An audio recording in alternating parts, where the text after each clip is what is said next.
Fama, sucesso, riqueza. Metas que a maioria das pessoas tenta alcançar. Aspiramos ser aceitos, admirados e notados. Mas de vez em quando alguém se destaca. Alguém que diz não quando outros querem que diga sim. Alguém que vai por um caminho que todos diziam que não poderia ser trilhado. O que faz alguém fazer isso, mesmo sendo para se ferir ou ter perdas? Isso se chama convicção. Uma crença inabalável que não pode ser removida. Eric Liddell, o campeão da convicção. Versão brasileira, Comeve, São Paulo. Os primeiros anos. Em 1902, na cidade de Tianjin, norte da China, nasceu o segundo filho de James e Mary Liddell, um dedicado casal de missionários vindos da Escócia. Eles o chamaram de Eric Henry Liddell.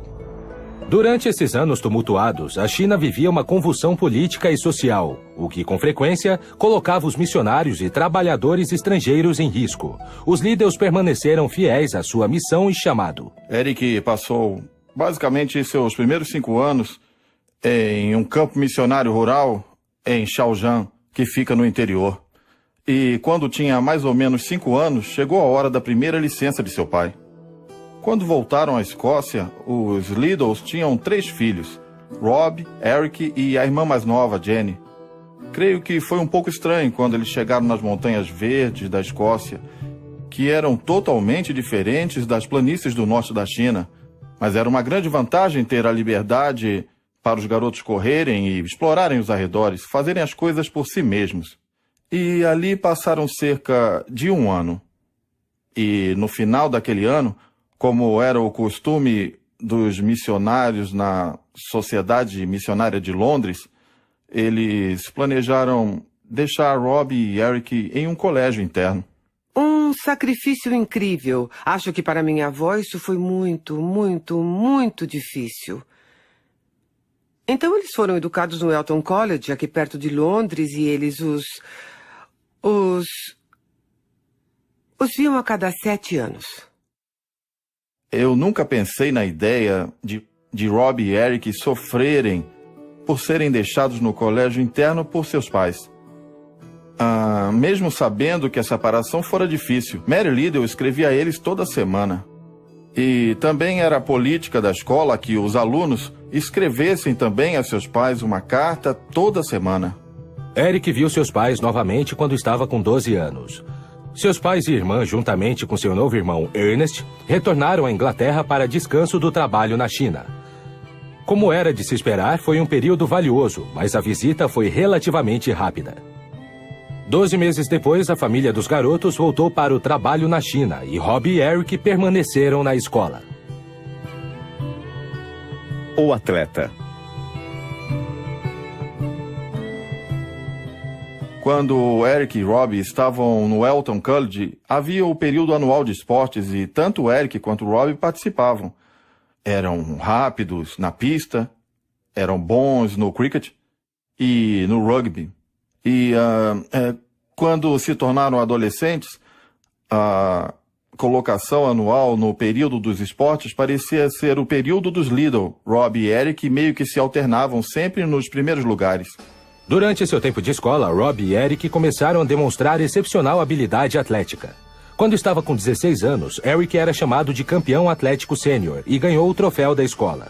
Ele se tornou o capitão dos times de cricket e rugby, e os recordes apareceram em um ano em que os rapazes foram os únicos nomes nos primeiros e segundos lugares, e em 6 competições atléticas diferentes. Na verdade, Eric estabeleceu um novo recorde na escola para 100 jardas, chegando em 10 segundos,2. Regressando 7 anos depois, foi uma grande surpresa para os pais de Eric não encontrarem 2 garotos esperando por eles na estação de trem, mas sim 2 homens jovens. Rob tinha agora 21 anos e Eric 19. Agora ambos eram alunos da Universidade de Edimburgo. Quando Eric estava na Universidade de Edimburgo, estava envolvido com encontros das pistas de atletismo, como costumavam chamar naquela época. E ele também gostava de jogar rugby, porque havia jogado rugby na Eton College. também começou a jogar rugby pelo time da Universidade de Edimburgo. Havia a seleção nacional da Escócia, ainda um time amador, mas era o representante do país na série internacional de partidas de rugby. E eles jogariam contra a Inglaterra, o País de Gales e França. Ele foi asa 3/4 na seleção nacional escocesa. Entre 1922 e 1923, jogou 7 vezes pela Escócia. E era mais do que um corredor. Ele era, bem, pode-se imaginar que ele era todo coração e que entrou nisso com muito gosto. E alguém disse, bem, quando você leva um tranco de Eric Liddell, continua groggy. Não era o que um corredor deveria fazer. Esse tipo de coisa. Desde quando começou a correr, teve de ser persuadido a correr nos Jogos Universitários de 1921. A partir daí, na Escócia, ele dominou todo o evento em que competiu. Eric estava participando em corrida e rugby simultaneamente. Mas ele começou a se desenvolver mais como corredor. E com os Jogos Olímpicos de Paris se aproximando em 1924, sentia-se que se ele quisesse ir às Olimpíadas para jogar rugby, não seria muito inteligente por esse ser basicamente um esporte de lama e sangue, onde se machucar era bastante comum. Então, depois de 2 anos jogando na seleção nacional, em 1923, ele jogou suas últimas partidas de rugby e era hora de se concentrar em correr. Então, ele foi para um lugar chamado em Edimburgo, chamado Powder Hall, onde havia corrida de cães, e então eu creio que haviam cães e homens treinando ao mesmo tempo. E lá havia um treinador chamado Tommy McCarthy, ou como diriam os escoceses, Tommy McCarthy. E ele reparou em Eric correndo, e ele estava ajudando a treinar a equipe da Universidade de Edimburgo. E ele começou a apontar algumas coisas que Eric estava fazendo errado. E ele o colocou sob suas asas e, enquanto Eric desenvolvia a sua corrida, ele se tornou de fato seu treinador pessoal. Ele começou a quebrar recordes regularmente e nas competições de pista terminava em primeiro nos 100, 200 e 400 metros. E geralmente ele conseguia a tripla coroa no final. Eric Liddell tinha um estilo de correr muito incomum. Os seus joelhos iam muito alto, na altura do peito.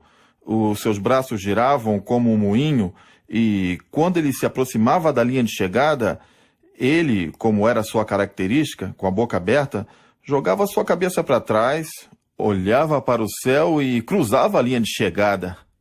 E todos achavam que seria impossível para ele ganhar coisa alguma com esse estilo não ortodoxo, mas ele era veloz. E é interessante que Tommy McCarthy não tentou tirar isso dele. Ele o ajudou a relaxar seus músculos, ver se estava solto, preparado para correr, mas não tentou mudar seu estilo. Há uma citação que eu cavei do Glasgow Herald do outono de 21, dizendo que Eric Liddell poderia até se transformar em um herói olímpico. Isso foi depois da primeira temporada que ele correu. Obviamente perceberam que ele tinha um grande talento. Em um ponto nesta época, Eric sentiu que queria estar a serviço de Deus, mas ele não sabia como. Seus pontos fortes eram sua habilidade atlética, a sua velocidade na pista. Para ele, isso era tudo. Não tinha ideia de como Deus poderia usar esses dons. Mesmo assim, ele se colocou inteiramente à disposição de Deus. Quando Eric estava para completar seus estudos na Universidade de Edimburgo, ele viajou à cidade de Galashiels para uma corrida e lá conheceu um jovem chamado Lawton Hamilton. E Hamilton estava envolvido com um grupo de pessoas que eram muito sérios sobre a fé cristã. Eles enfatizavam um relacionamento com Jesus Cristo, conhecendo-o e conversando com o Senhor como se faz com um amigo. Este grupo, na época, não tinha nome. Mais tarde ficou conhecido como o Grupo de Oxford. E foi uma fonte de força e ajuda para Eric naquele momento de sua vida. Uma coisa que o grupo de Oxford enfatizava era ter um tempo por dia. Eles o chamavam de hora silenciosa, para estar a sós com Deus.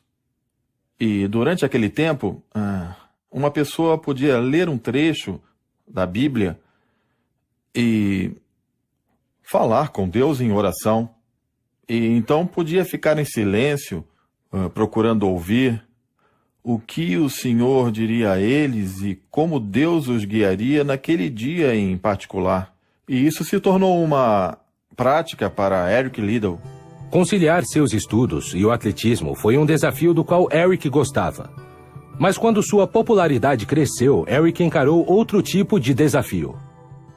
D.P. Thompson era um estudante de teologia, cheio de energia e entusiasta da Universidade de Glasgow, que estava sendo preparado para se tornar pastor.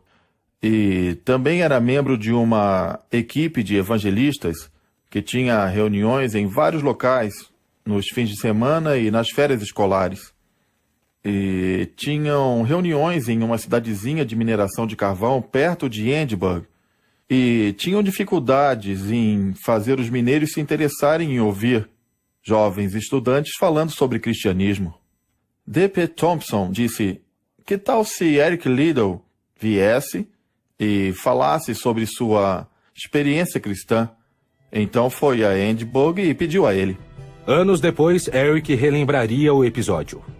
Eu enfrentava o maior problema da minha vida. Me pediram ajuda em uma campanha evangelística. Mas naquela época eu nunca havia falado a um grupo. Eu estava muito relutante em aceitar este convite. Na manhã seguinte ao convite, recebi uma carta de minha irmã na China, que continha este texto: Não temas, porque estou contigo. Não desanimes, porque serei teu guia. Estas palavras me ajudaram a tomar a decisão. E desde então, tenho me esforçado a realizar o trabalho de meu mestre. Pensava, quem virá para ouvir? Mas naquela época, quando ele ia falar, tinha muita gente, muita mesmo, e isso atraiu pessoas que realmente não estavam interessadas em religião, mas interessadas em esportes, o que esse campeão tinha a dizer. E isso o ajudou a mudar bastante. Ele era, muitas vezes, autodepreciativo e bem-humorado. E as pessoas falavam sobre ele ser tão rápido e ele dizia: herdei isso dos meus antepassados escoceses que cruzavam a fronteira para atacar e em seguida corriam de volta para casa. Venho correndo desde então. As Olimpíadas. Eric começou a pensar nos Jogos Olímpicos e iniciou o treinamento para isso. Mas quando o calendário foi anunciado, as fases eliminatórias para os 100 metros, nos quais ele foi considerado ser o mais rápido do mundo e quase a garantia de uma medalha de ouro. A corrida seria no domingo. E Eric disse: desculpem, mas não vou poder competir naquele evento porque acredito que o Sabá cristão é o dia do Senhor. E eu não posso correr nesse dia. Foi uma reação mista. Teve alguns que aplaudiram sua convicção, alguns que acharam admirável, e outras pessoas achavam que ele devia baixar um pouco a bola e considerar o bem do país. E uma pessoa disse: sabe que não terá corrida até o fim da tarde e o Sabá Continental termina ao meio-dia de domingo. E Eric disse: bem, meu Sabá dura o dia todo, então não poderei correr. A Escócia nunca havia ganho uma medalha de ouro e esta era a oportunidade de seu país ficar orgulhoso. Eric estava sob pressão. A pressão, entretanto, nada tinha a ver com o que ele deveria fazer. Eric estava decidido a não voltar atrás em suas convicções. A pressão era por ele não se importar com seu país. Pressão ou não, ela foi colocada sobre as autoridades na França para alterar a programação dos Jogos. Eu não tive a confirmação disso e eu diria que isso seria improvável. O Comitê Olímpico Internacional não mudaria a data só porque um atleta consciente de uma nação não iria competir em um evento que poderia ser bem-sucedido. Então eles resolveram aquela situação de uma forma bem amigável. Eric estava escalado para correr os 100 metros e os 200, e quando ele decidiu que não correria os 100 porque cairia no domingo, ele continuou candidato aos 200 metros e começou a treinar para os 400, embora ninguém achasse que fosse candidato à medalha de ouro para os 200 ou 400 metros. A dúvida era grande sobre sua habilidade para correr os 400 metros. Um jornalista escreveu: "É lamentável que os escrúpulos religiosos de Eric Liddell não permitam que ele corra no domingo, o que o mantém fora da curta distância. Sinceramente, não estou confiante em relação às suas perspectivas nos 400 metros." Cercado de críticas, Eric foi para Paris. Existem 3 tremendos fatores no que ele fez em Paris em 1924, que foram notáveis. A primeira era que ele era inexperiente, e ele não tinha corrido internacionalmente as 440 jardas, 400 metros. Antes disso. A segunda coisa notável foi a série de corridas que correu. Foi uma atrás da outra. Na quinta, correu primeira e segunda rodadas em algumas horas. E na sexta, ele correu a semifinal e a final, em 4 horas. Ele nunca havia corrido os 400 metros antes, 2 em um dia, nunca antes de ir para Paris. E ainda, nestas 4 corridas, ele melhorou o seu tempo em cada corrida. Isso é notável. E a terceira coisa notável sobre seu sucesso em Paris, eu acho, é que ele estava em desvantagem por estar na pista de fora. Creio que no último dia de competição, nos 400 metros, quando o Eric deixou seu hotel em Paris para ir ao estádio, um dos massagistas da equipe britânica deu um bilhete a ele. E ele disse: "Eu lerei quando chegar ao estádio", e continha um verso do Velho Testamento, onde a palavra do Senhor diz: "Aquele que me honra, eu também o honrarei." E ele não achou que fosse uma promessa de Deus para ele ganhar a corrida, mas aceitou como um encorajamento por ele ter feito a coisa certa. Jogos Olímpicos de Paris, 24 de julho de 1924. Ninguém esperava muito de Eric. No tiro de largada, ele disparou na frente com uma grande velocidade, uma velocidade insustentável até a linha de chegada. Ele certamente seria ultrapassado nas últimas 100 jardas. No entanto, foi nesse ponto, à frente dos outros competidores, que Eric mostrou a sua marca registrada. Com a cabeça para trás, Eric aumentou o ritmo. A torcida foi à loucura, os espectadores ficaram em pé. Para a surpresa de todos, Eric ganhou o ouro por 5 metros e estabeleceu um novo recorde mundial. Se ele tivesse deixado seus princípios pelo ouro, não teria ganhado. Não teria o fogo para fazer isso. Mas assim ele estava correndo para Deus. Ali estava um homem que era um cristão. E ele viveu o seu cristianismo, o afetou, foi um impacto sobre seu esporte. Não foi só uma questão do dia do Senhor, foi a sua atitude sobre isso. Um missionário perguntou a ele: "Você já orou para ganhar uma corrida?" E eu suponho que os cristãos sejam questionados sobre isso, sempre. "Você já orou para ganhar uma corrida?" E disse: "Não, eu nunca orei para ganhar uma corrida, mas eu orei pelos eventos de atletismo, pois lá o Senhor seria glorificado." Eric Liddell voltou para a Escócia como um herói nacional. Na sua cerimônia de formatura, o vice-chanceler Sir Alfred Ewing afirmou: "Sr. Liddell, o senhor mostrou que ninguém pode ultrapassá-lo, exceto os examinadores." O público riu e, em seguida, para o deleite de todos os presentes, Eric foi coroado com uma coroa de oliveira selvagem. Depois da sua graduação, seus colegas o pegaram e o colocaram em uma cadeira e o carregaram pela universidade e pelas ruas. Houve uma grande festa, houve jantares, banquetes e as comemorações não acabavam nunca. Eric Liddell era um superstar, ele foi o mais famoso atleta da Escócia. Enquanto as festas e eventos de congratulações continuavam ao longo das semanas, D.P. Thompson estava ocupado preenchendo o resto do ano, com reuniões evangelísticas onde Eric falaria. Depois que ele ganhou a medalha de ouro, a sua notoriedade e celebridade foi aumentando ainda mais. Uma multidão de pessoas ia ouvi-lo sempre que ele falava. Foi em um dos muitos eventos em que ele foi homenageado que Eric surpreendeu a plateia. Fazendo um discurso depois do jantar, ele anunciou sua intenção de dedicar-se como professor missionário na China. Para aqueles que o conheciam, não foi um choque. Mas eu acho que muitos acharam que ele poderia ficar na Escócia e fazer um bom trabalho. Junto aos mais jovens. Mas ele estava certo sobre isso. E sentia que aqueles que tinham trabalhado na China, que estavam lá como missionários, tinham feito muito mais do que ele. Ele disse, por que eu deveria ser o centro das atenções? Eles estão fazendo o mesmo trabalho. E seu dom era um presente de Deus que o ajudou ao longo do tempo. Ele gostava de correr. E gostava de se divertir também. Mas não de modo a pensar que ele fosse alguém acima de todos os outros. E seu esporte o levou a coisas maiores. E não era o princípio e o final de tudo, não era. O importante era o seu trabalho na China, seu trabalho missionário.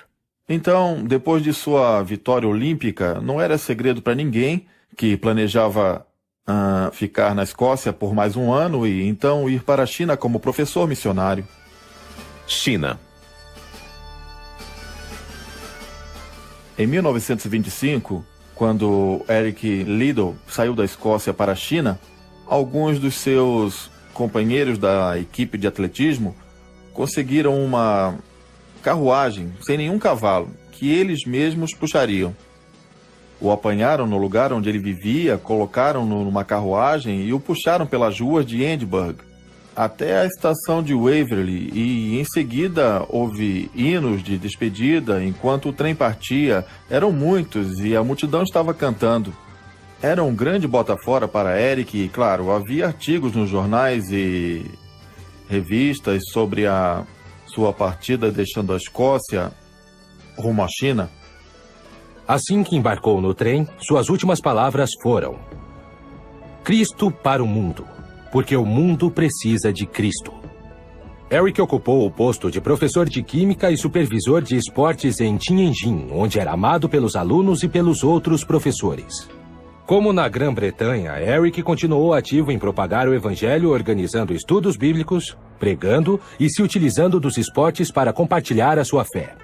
Alguns anos depois, ele conheceu alguém que faria uma grande mudança em sua vida. Um ano após Eric chegar à China, a família Mackenzie voltou do seu ano de licença no Canadá e traziam com eles Florence, que tinha cerca de 15 anos na época.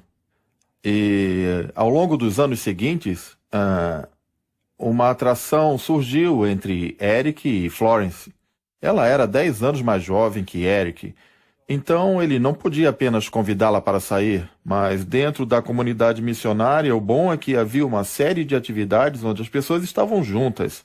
Então foi bem natural eles se conhecerem um ao outro. Ela tinha aulas de piano com minha tia Jenny, que é irmã do meu pai. E o meu pai também ensinava na escola dominical.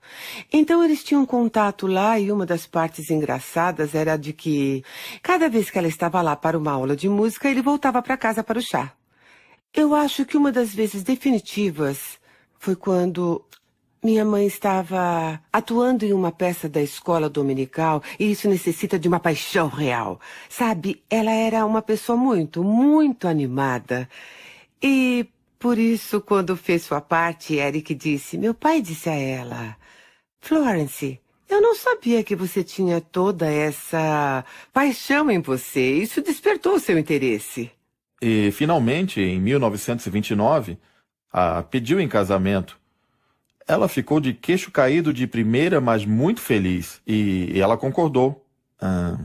Seu noivado não foi anunciado oficialmente até cerca de 6 meses depois. Mas a outra parte da equação foi que seu pai insistiu para que ela tivesse educação universitária, antes que ela pudesse se casar com Eric.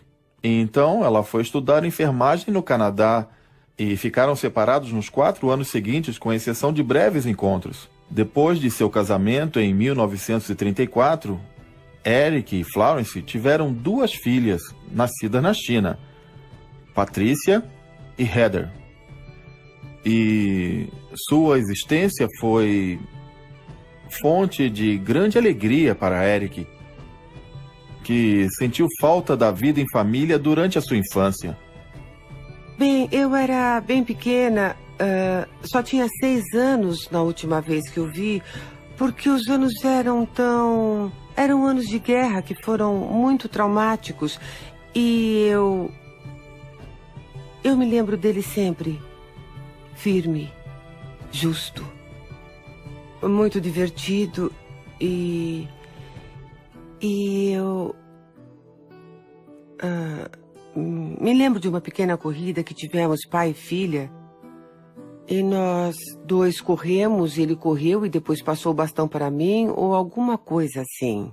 E eu esperava que alguém me alcançasse, e ele disse, não, você deve ser justa. Você corre e faça o seu melhor. Corra o mais rápido, mas sem passar por cima de ninguém para isso. Você deve ser justa, mas faça o seu melhor. Sempre seu melhor, tá? Em 1937, ele deixou o magistério para servir como evangelista rural em Shaojiang, que foi o primeiro lugar onde viveu com os seus pais quando bebê, na China. As coisas eram muito incertas na época. A invasão japonesa da China em 1937 mudou tudo, porque havia exércitos rivais e facções, exército do governo, exército comunista, gangsters competindo por território, e Eric nunca sabia quem ou o que ele ia enfrentar em suas viagens como evangelista rural e pastor durante esses 2 anos que ele estava trabalhando em Shaojiang. No início de 1941, a situação na China se tornava mais e mais instável. A guerra na Europa, no auge, Londres sendo bombardeada à noite pela Luftwaffe alemã durante a Blitz, Hitler estava avançando por toda a Europa, impossível de ser contido, e o Japão estava aumentando seu controle sobre o norte da China e outras partes da Ásia. E aí minha mãe descobriu que estava esperando um 3º bebê, e isso foi foi um dilema. Mas o que fazer? Eles finalmente decidiram que a minha mãe e as 2 meninas voltariam para o Canadá. E ela teria o bebê e o esperaria. Ele disse, eu não posso deixar o meu povo aqui, sabe? Se trabalha com eles, esse é seu trabalho, sua responsabilidade. Ficaríamos seguras no Canadá. E ele não poderia abandoná-los. Então ele ficou. A última vez que eu vi, levou mamãe, a Heather e eu para o navio, no Japão. E nós viajamos no navio. E a minha mãe estava esperando o Maureen. Então ele disse, Patrícia, eu quero que você cresça e que cuide da sua mãe até eu voltar. E sabe, aí você pensa, bem, eu tenho que crescer e eu tenho que fazer isso. E você faz. É o que se espera e você não pensa mais sobre isso. Achavam que talvez, no máximo, ficariam separados por 1 ano e ele voltaria para casa. Mas claro que tudo mudou com o bombardeio de Pearl Harbor em dezembro de 41. Não ouvi nada durante 9 meses. Não soube de nada. E minha mãe era bem difícil, era muito jovem. Ela tinha uns 20 anos e ela... Mas ela nunca pensou que não iria vê-lo novamente, sabe? Exceto, talvez, foi uma única vez em que meu pai e ela estavam sentados nas margens do Loch Lomond e eles cantavam Vou pegar a estrada acima e abaixo e estarei na Escócia antes de você. Sim, eu e meu amor nunca nos encontraríamos novamente nas belas margens de Loch Lomond. Mas, pensei, ele era tão vital e tão forte que se alguém sobrevivesse, seria ele. Antes desse tempo, quem vivia no norte da China era considerado cidadão estrangeiro pelos japoneses. Depois de Pearl Harbor, eram considerados inimigos nacionais, quando os Estados Unidos declararam guerra ao Japão. Eles foram confinados a um local em uma parte de Tientsin, onde viviam, e eles não podiam viajar, não podiam partir. E, finalmente, isso levou os japoneses a mudarem essas pessoas para campos de internação, simplesmente como forma de controle. O campo de internação. As pessoas nesses campos, eles eram uma incrível mistura de diversos tipos de gente, porque não havia só missionários na China, havia empresários, artistas, turistas, viajantes, havia pessoas que eram cristãos devotados e havia viciados em ópio. E eles tinham que cooperar uns com os outros. E eles tiveram que se unir.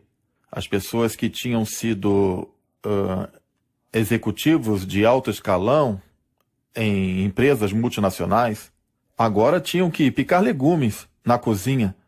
Outros tinham que bombear água, transportar carvão, porque a sua própria existência dependia disso. E nós mantínhamos a vida no campo, fazendo tarefas. Havia um departamento de trabalho que nos deu empregos que fazíamos como contribuição à comunidade. Eu trabalhava na cozinha, alimentando 700 pessoas. Havia 1.500 pessoas no campo. Elas ficavam em 3 cozinhas diferentes. Eu tinha de mexer um grande caldeirão com mingau de pão, sopa de pão, qualquer coisa. Eu pensava em comida o tempo inteiro e, por isso, sentia fome o tempo inteiro. Eu lembro que todos os meus dentes, todos ficaram molinhos no final. Mas, ao mesmo tempo, nós aceitamos isso como apenas uma parte da nossa vida. E então, depois de alguns meses, havia um grupo, na maioria canadenses, que foram repatriados. Eles foram para casa por serem parte de uma troca de prisioneiros e foram substituídos no campo por um grupo de 300 crianças e adolescentes da escola da missão no interior em Shifu. A maioria eram filhos de pais missionários e que foram separados de seus pais simplesmente por estarem na escola, um tipo de colégio interno chinês. E, bom, assim, Eric realmente teve uma grande simpatia e compaixão pelas crianças e adolescentes. E ele investiu muito do seu tempo trabalhando com eles. No meu segundo dia no campo, alguém apontou aquele homem e disse: esse que correu nas Olimpíadas, que se recusou a correr no domingo. Então sabíamos quem ele era.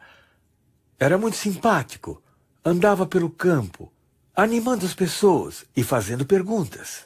Era particularmente bom com os estudantes de Tifo, porque estavam separados de seus pais em várias províncias. Ele sentia falta da família, então era muito bom com as crianças de Tifo. Fui uma delas. Eu tinha ouvido falar dele como alguém distante, uma estrela meio lá em cima, alguém que eu não conhecia, apenas um nome para se falar. Eu descobri, de repente, que eu estava vivendo ao lado dele. E mais tarde, pouco depois, vivendo no mesmo dormitório que ele, do outro lado do dormitório. E eu levei algum tempo para me acostumar com isso. Eric continuou com sua hora silenciosa no campo. Mesmo com muita gente, eles não tinham quartos particulares, especialmente entre pessoas solteiras. Havia ali no mínimo de 4 a 6 pessoas por quarto.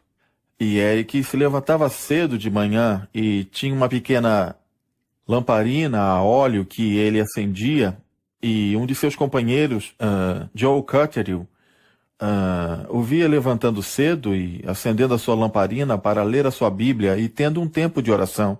Joe costumava fazer isso, então eles se tornaram um tipo de companheiros de hora silenciosa toda manhã. Essa foi uma experiência que, ao olhar para trás, o vejo como sendo aquele que me manteve em equilíbrio durante os dias de internação. Eric tinha uma base bem firme, não só no conhecimento da Bíblia, mas sua apreciação, sua atitude para o ensino da Bíblia. A sua atitude, muito mais do que ele dizia, não era do tipo de atitude fanática de sair perguntando às pessoas se eram salvas, mas era o objetivo final de sua pregação, da leitura da Bíblia, da oração. Era para trazer uma mudança dentro de si mesmo, uma mudança interna, na nossa atitude para com Deus e sua atitude para com outras pessoas. A única palavra que se destaca de tudo o que Eric dizia e que se preserva através do tempo é aquela simples palavra cristã, amor. Mais tarde, ao descrevê-lo, eu o fiz como o homem mais semelhante a Cristo que eu conheci. Não que ele fosse como o Cristo, no sentido clichê, mas da forma que Jesus Cristo era, uma pessoa do mundo. Ele vivia o tipo de vida que todo mundo vivia, e Eric também. Mas havia este ponto adicional de que ele amava a todos, procurou amar a todos e mostrou o amor de Deus para com todos. Se queríamos falar sobre isso, íamos ao tio Eric para conversar. Só conversar. Digo, problemas de adolescentes, eu acho. Ele sempre nos atendia. Estava disponível para conversar com os adolescentes. E ele estava ensinando química porque a escola continuava e eles não pararam a escola, acharam pessoas para ensinar. Então, estava envolvido com eles e, na verdade, não tinha lugar para salas de aula, mas aulas individuais e em pequenos grupos. Ele arbitrou jogos esportivos, ele ajudou a organizar atividades esportivas. Há uma história contada sobre Eric observando um grupo de alunos que foram, sei lá, jogar hóquei de campo ou algum esporte numa tarde de domingo e não havia ninguém para apitar os jogos e isso terminou em conflito e uma luta entre eles. E mesmo Eric tendo convicções muito fortes sobre guardar o sabá, ele concordou em apitar os jogos na tarde de domingo, simplesmente porque ele sentiu que era uma necessidade real e, de alguma forma, deveria ajudá-los e incentivá-los. Então, ele mudou sobre isso e, para mim, foi muito interessante, porque essa era a única coisa que todo mundo se lembra sobre Eric. Mas a sua fé cristã foi muito pertinente para o tempo e o lugar e agora, como nós vamos viver Cristo agora, em nossa situação. Ele estava discutindo se realmente poderia amar os guardas japoneses, e os japoneses sabem. E isso era realmente prático. E nós discutimos, eu me lembro, de Mateus 5 e os últimos versos. Sede perfeitos como vosso Pai Celestial é perfeito. E decidimos que era um alvo a alcançar. Sabe, amar seus inimigos. E ele sorriu e ele disse, eu também pensava assim, então eu percebi que a Bíblia diz, amai os vossos inimigos, orai por aqueles que o maltratam e o usam. E ele disse, gastamos muito tempo orando pelas pessoas de quem gostamos e passamos pouco tempo orando pelas pessoas que não gostamos. E ele nos desafiou a orar pelos japoneses. Ele disse, eu acordo todos os dias e oro pelos japoneses. E ele nos desafiou. E eu comecei a orar pelos japoneses. A partir daí foi dessa forma que meu interesse sobre o Japão foi despertado.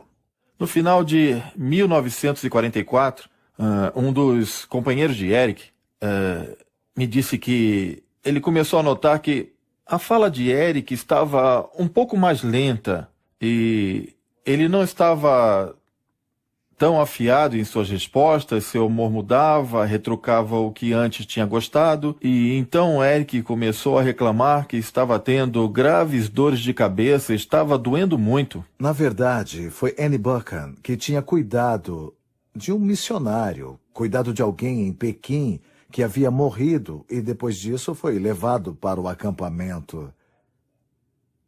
E uma de suas primeiras observações foi que Eric parecia estar mais lento. Mas não prestamos atenção a isso porque todos estávamos mais lentos. Nossa alimentação foi ficando cada vez menor. Ele começou a encontrar dificuldade para andar e perdeu o uso dos... Não perdeu completamente o uso dos membros, mas encontrou dificuldades para subir e descer do dormitório. E, finalmente, ele foi para o hospital. Eles não sabiam bem o que estava acontecendo. Pensaram em exaustão, uma leve crise nervosa, e ele ficou um pouco melhor no hospital e saiu. Mas então ele teve que voltar e o médico começou a suspeitar de um tumor cerebral. Mas lá não tinha raio-x para verificar. Fiz minha oração silenciosa naquela manhã e depois fui vê-lo. Na verdade, ele tinha uma carta da Cruz Vermelha para sua esposa. E ela dizia: Joy Stranks tem sido de grande ajuda para mim, trazendo-me as notícias. Eu costumava ir todos os dias contar-lhe o que estava acontecendo no campo e também falávamos sobre o que eu tinha lido. E eu estava sentada ao lado da cama de Eric e nós estávamos falando... Estávamos falando sobre o capítulo 3 do livro que ele havia escrito. Sobre a rendição da nossa vontade à vontade de Deus. E sobre tudo que nós fizemos. Em nossa atitude de não ter sido o que queríamos fazer e o que teríamos que fazer, mas o que Deus queria que fizéssemos. E entregarmos aquela vontade que todos temos a Ele. Nós falamos sobre isso. E ele começou a dizer rendição. Ele disse, rende, rende. E sua cabeça tombou para trás. Joyce foi buscar a enfermeira Annie Buchan, que, do seu jeito, ela meio que criticou Joyce por visitá-lo, não deveria estar lá de qualquer modo, e, claro, Joyce ficou muito triste. Ela chegou e puxou as cortinas ao redor da cama. E ela saiu e eu estava chorando. Ela me sacudiu e disse, o que ele disse? O que ele disse? E eu disse, ele disse rendição. E ela disse, oh. Era um dia frio. Havia nevado. Eu estava na porta quando me deram a função de pegar e carregar o seu caixão para o cemitério. E a igreja estava cheia de pessoas de todos os tipos, cristãos e não cristãos. Eu fiquei deprimido sobre tudo aquilo e isso foi depois de eu ter dito a Deus que se eu sobrevivesse àquela prisão, eu iria para o Japão como missionário. No dia seguinte que morreu, quando a notícia correu no acampamento, vimos homens adultos que acho que não tinham derramado uma lágrima nos últimos 50 anos em lágrimas por sua morte. Porque era conhecido não por suas proezas olímpicas, mas porque ele era Eric, o tipo de pessoa que era amigo de todos. Meu pai e Annie Buchan me levaram a isso. Era um pequeno galpão, onde Annie o havia colocado com muito amor. E eu me lembro de tê-lo visto ali, muito tranquilo. E eu me lembro de pensar, ele não está aqui. Ele não está aqui. E foi bem reconfortante, porque ele tinha ido ficar com o Senhor que ele tanto amava. creio que um homem que não era cristão disse sobre Eric: Jesus Cristo estava vivendo em nosso acampamento, mas ele morreu ontem. E eu acho que os pensamentos de muitas pessoas estavam, claro, com sua esposa e 3 filhos, no Canadá, e que não iriam saber de nada por muitos meses. Morávamos em Toronto nessa época e eu era apenas uma menina. Estava na cozinha e disse à minha mãe: Mãe, você está tão bonita hoje. E ela estava linda. E eu disse: mas parece tão diferente. Ela estava radiante. Ela disse: você sabe, Tricia, acho que seu pai está voltando. Porque eu posso senti-lo. Sinto isso, pelo menos. Não sei quanto tempo era, mais ou menos uma semana. Ela disse: eu senti bem aqui e sinto que se eu virasse a cabeça um pouco mais rápido, eu o veria. E ele está me dizendo: tudo bem, Flor, tudo bem.